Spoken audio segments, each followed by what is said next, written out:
দেশপ্রেমের বিন্দুমাত্র কমতি নেই প্রবাসীদের।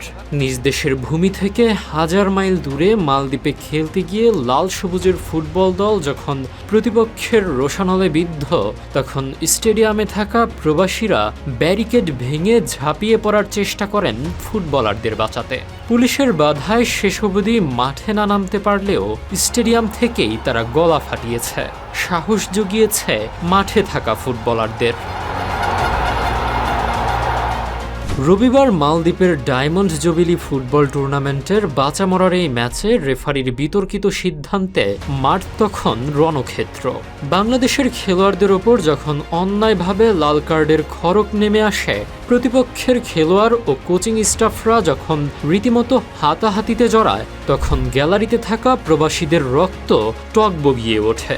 শত ব্যস্ততা আর হাড় ভাঙা খাটুনির পর শুধুমাত্র দেশের টানে তারা ছুটে এসেছিলেন স্টেডিয়ামে।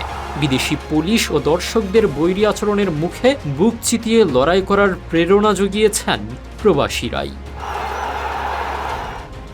আমাদের ভিডিওগুলো চুন্নু মল্লিক দেখছেন মালয়েশিয়া থেকে, বরিশাল থেকে দেখছেন শাকিল, কিশোরগঞ্জ থেকে দেখছেন স্বাধীন, সোহাগ দেখছেন গোপালগঞ্জ থেকে এবং রায়েরবাগ থেকে দেখছেন জাহিদ। আপনি কোথা থেকে দেখছেন তা জানিয়ে দিন কমেন্ট বক্সে। বিশ্বের যে প্রান্তেই খেলা হোক না কেন, প্রবাসী বাংলাদেশিদের গগনবিদারী উন্মাদনায় মুহূর্তেই তা পরিণত হয় চেনা ঘরের মাঠে। ফলাফল যাই হোক, শেষ বাঁশি বাজা পর্যন্ত তাদের এই অকৃত্রিম সমর্থনই প্রমাণ করে তারা কেবল দর্শক নন, লাল সবুজ পতাকার অতন্দ্র প্রহরী এবং বাংলাদেশ দলের সত্যিকারের দ্বাদশ খেলোয়াড়।